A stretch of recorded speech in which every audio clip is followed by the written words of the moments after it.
আরে চাচা, কোথায় যাচ্ছো? মাঠে নাকি? হ্যাঁ ভাই, তো মাঠের দিকে যাচ্ছি। চাচা, তোমাকে তো দেখে মনে হচ্ছে মাঠে খেলে জীবন কাটাতে হবে। আর কি করব ভাই, তো অনেকদিন গাড়ির অভ্যাস ছাড়তেও পারছি না, দেখা যাক কি কদ্দূর হয়। ঠিক আছে চাচা। এইদিকে চাষবাসও ভালো হচ্ছে না, আবার বাড়ির খ্যাঁচ খাঁচানি, আবার ভালো লাগছে না। আবার চাষ না করলে আমরা গরিব মানুষ দুবেলা দুমুঠো খেতেও পাবো না। যাই মাঠ পেনে দেখি গা কিছু করা যায় নাকি, আবার ভুঁইটাও একটু দেখে আসা হবে। এদিকে হাটটাও টান, আবার ভুঁয়ে ঘাস হয়েছে, যে ঘাস নেড়াবো, টাকা পয়সাও নেই কাছে যে মুনিশ করবো আবার।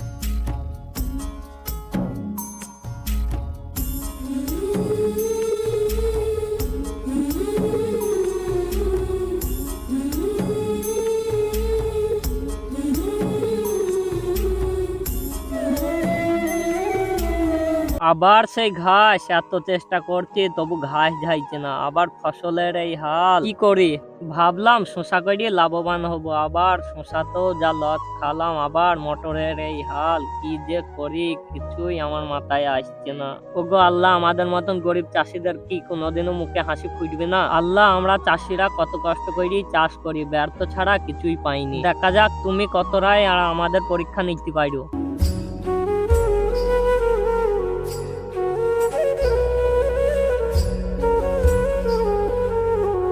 ইউসুফ ভাই, বাড়ি যাবা না? বেলা তো গড়িয়ে আসলো। ভুই তো পুরো ঘাসে জঙ্গল করে থুইছো, তা বলছি দু একটা মুনিশ করো নাকি? আরে এইভাবে তুমি একা একা মেরে সারা জীবনেও ঘাস ফুরুইতে পারবা না। আর ভাই মনেশ ঠিক মতন তেল সার কিনতে গিয়ে খাবার দিচ্ছে না, তা আবার এই মনেশ। সত্যি তো ইউসুফ ভাই, ফলেরও সেরকম যত্ন নেই, গাছগুলো কুকরি কুকরি গিয়েছে। তাই ইউসুফ ভাই বলছে গাছের কোনো যত্ন মত্ন নিই না নাকি? যত্ন তো ভাই প্রতিরোধই নিয়েছি, তোমরা তো দেখতেই পাইছো। আবার আকাশের এই অবস্থা। তা ভাই বলছি ফসলের ভালো করে যত্ন নাও, নাহলে এই ফসলেই একদিন ডুবাবে। গরিবের আবার চাষ ছাড়া কি আছে? যাই বাড়ি যাই, এটা আবার একলা আছে। আর যত্নই বা কত করব, নিজে সর্বস্ব বিলি দিয়াছি এই চাষে, আবার বইয়ে শেষ সম্বল গয়না কটাও বন্ধক দিয়াছি। দূর, মাঝে মাঝে মনে হয় নিজেরাই জীবনে আর রাখবো না। এই ইউসুফ, ইউসুফ, এই ইউসুফ। আরে মুবারক, কখন এলি? আয় আয় বস, অনেকদিন পর দেখা হলো। হ্যাঁ, আমি তোদের বাড়ি গিয়েছিলাম, বৌদিকে জিজ্ঞাসা করলাম, বৌদি বললো মাঠে এসেছে, তাই আমি মাঠে আসলাম। তা চাষবাস তো ভালোই হচ্ছে, লাভ টাভ কিছু করছিস নাকি? আর চাষের এই লাভ, দেখতেই তো পাচ্ছিস চাষের এই হাল। এই কারণে এই চাষের কাজে আমি ঘৃণা করে বিদেশে গিয়েছি।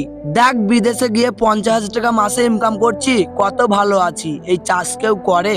তুই হয়তো এই যুগের কথার সাথে তাল মিলিয়ে কথাটা ঠিকই বলেছিস। আমরা যদি সবাই বিদেশে যাই, তাহলে আমাদের এই সোনাই ভরা সবুজ ফসল দেখবে কে? আরে রাখ তোর ফসল, এই ফসল করে তুই কি পেয়েছিস? পাসনি দুবেলা দুমুঠো খেতে, আবার পারিসনি বৌদিকে একটা ভালো কাপড় কিনে দিতে। আর আমাকে দেখ, কত সুখে আছি বউ বাচ্চাকে নিয়ে। তোর মতো মাঠে কাদা মেখে বেড়ায় না। চল আমার সাথে বিদেশে। তবুও আমার বিশ্বাস, এই চাষ করে একদিন না একদিন আমি সফল হব। রাখ তোর অন্ধবিশ্বাস, এই অন্ধবিশ্বাস ভেবে তুই জীবনে কিছু করতে পেরেছিস? তুই ঠিকই বলেছিস, অনেকদিন পর তো বাড়ি এলি, চল বাড়ির দিকে চল।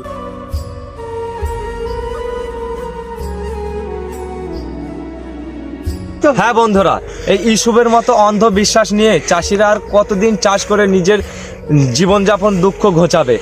আমরা কি শুধু এই চাষিদের শুধু ব্যর্থই দেখব? চাষিদের কি কোনোদিন কি একটু আনন্দ দেখতে পাবো না? আসলে এই কারণেই আমাদের দেশের চাষিরা আজকে এত পরিমাণ আত্মহত্যা করছে, কারণ শুধু একটাই কারণে, তারা কোনো দিকেই লাভবান হতে পারছে না। না পারছে কোনো সরকারের সাথে সাহায্য, না পারছে নিজের জীবনযাপন চালাতে। তাহলে ভিডিওটা যদি ভালো লাগে বন্ধুরা, অবশ্যই একটা লাইক করবেন। আর আমাদের চাষিদের ব্যাপারে যদি ভিডিওটা আপনাদের কাছে যদি ভালো লাগে থাকে, প্রচুর প্রচুর শেয়ার করবেন। সবাই ভালো থাকবেন, সুস্থ থাকবেন।